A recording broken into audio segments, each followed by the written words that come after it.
જો આ રીતે દંડવત માનતા પૂરી કરતા હોય છે લોકો।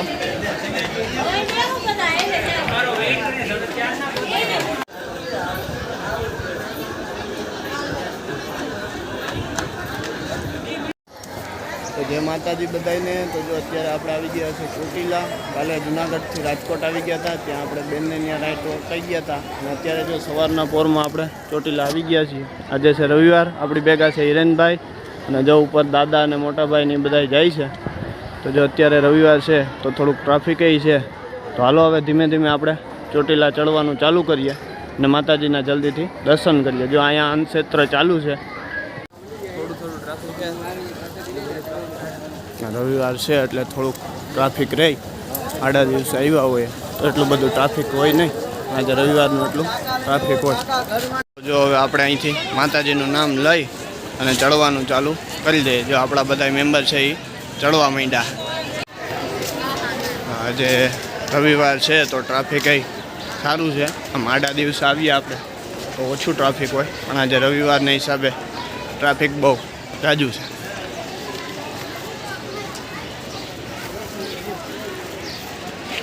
આપણે આપણા મમ્મી પપ્પા ને મોટા ભાઈ હૈલા આવે છે ધીમે ધીમે।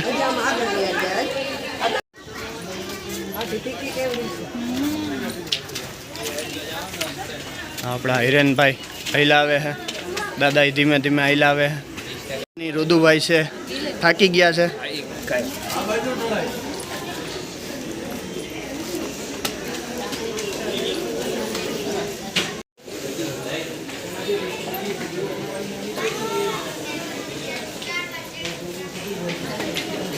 જો આ રીતે લોકો પોતાની શ્રદ્ધા પ્રમાણે માનતા રાખીને આ રીતે આવતા હોય છે।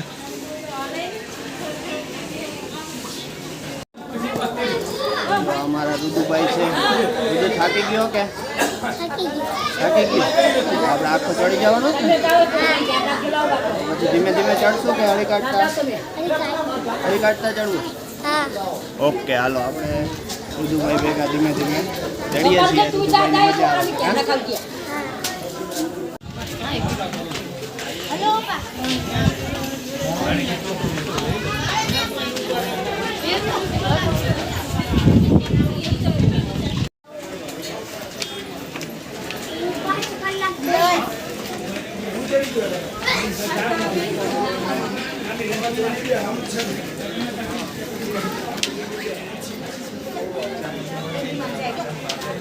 અહીંયા ચોટીલાના પગથિયા છે ને, આમ સીધા પગથિયા છે 500-600 પગથિયા, પણ આમ સીધા પગથિયા છે।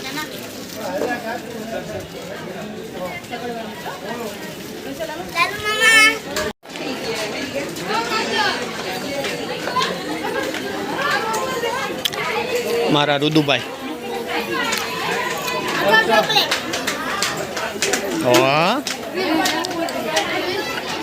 બસ હવે એક જ વણાક બાકી રહ્યો છે।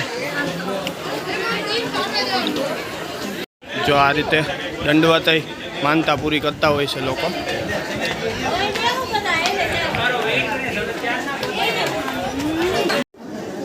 તો હવે આપણે ઉપર પૂગી ગયા છીએ ચોટીલા મંદિરે।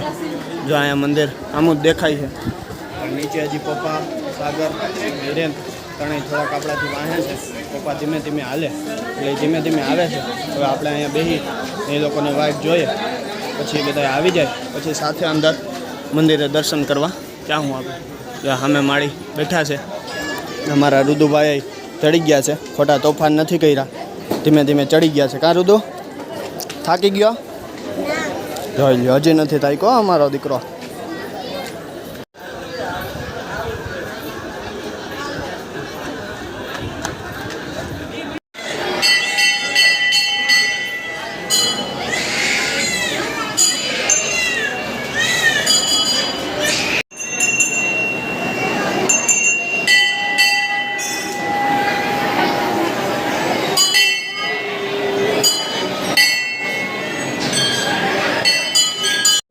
તો જો દર્શન કરી અને આપણે જે આ બાજુમાં પરિસર છે ત્યાં આવી ગયા છીએ। દર્શન આપણે સારી રીતે થઈ ગયા છે, કોઈ જાદુ ટ્રાફિક છે, દર્શનમાં એટલી બધી કાંઈ વાંધો નથી આવતો, દર્શનમાં એટલો બધો ટ્રાફિક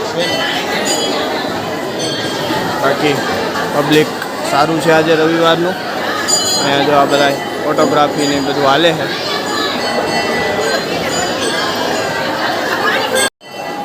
તો પછી જો આ મંદિરની અહીંયા પાછળ નીચેની સાઈડ અહીંયા મેલડી માતાજીનું મંદિર છે. પ્લાસ્ટિકનો ઉપયોગ ના કરવાની ખાસ સૂચના આપી છે. અને આવા ધર્મસ્થાન આપણા આસ્થાના કેન્દ્રએ આપણે આવતા હોઈએ તો આપણે પણ ધ્યાન રાખવું જોઈએ કે કચરો ઓછો થાય અને કચરો આપણે ન કરવો જોઈએ, જેથી કરીને આપણા ધર્મસ્થાન છે ત્યાં ગંદકી ના થાય એનું ખાસ ધ્યાન આપણે જ રાખવું જોઈએ.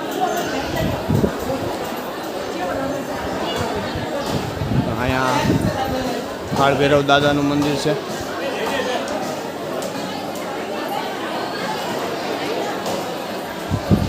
અહીંયા લોકો શ્રીફળ ને એ બધું રાખતા હોય છે. આ સામેની સાઈડ શ્રીફળ વધારવાનું છે, ત્યાં તમે શ્રીફળ એ વધારી શકો છો.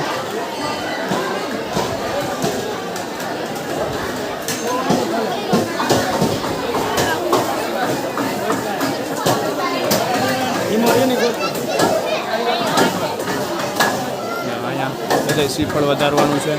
અહીંયા ધૂપ અગરબત્તી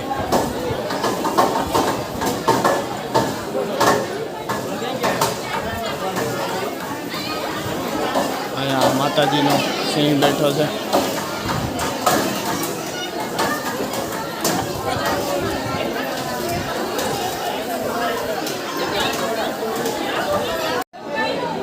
જો આ બહારની સાઈડનું લોકેશન છે મંદિરનું. અહીંથી હવે આપણે પાછા ઉતરવાનું ચાલુ કરી દેવાનું છે બહારની સાઈડ.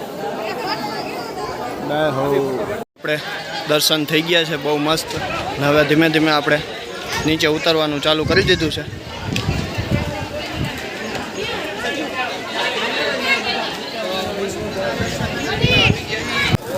તો જો આપણે ઉતરી ગયા છીએ અત્યારે માતાજીના દર્શન કરીને. બહુ મજા આવી. તમે પણ આ વિડીયો જોઈ અને કહેજો કે તમને આ વિડીયો કેવો લાગ્યો. જો વિડીયો પસંદ આવ્યો હોય તો કમેન્ટમાં જય ચામુંડામાં લખવાનું ભૂલતા નહીં અને વિડીયોને લાઈક અને શેર જરૂરથી કરી દેજો. તો મળીએ ફરી પાછા નવા વિડીયોમાં. ત્યાં સુધી જય માતાજી. રાધે રાધે.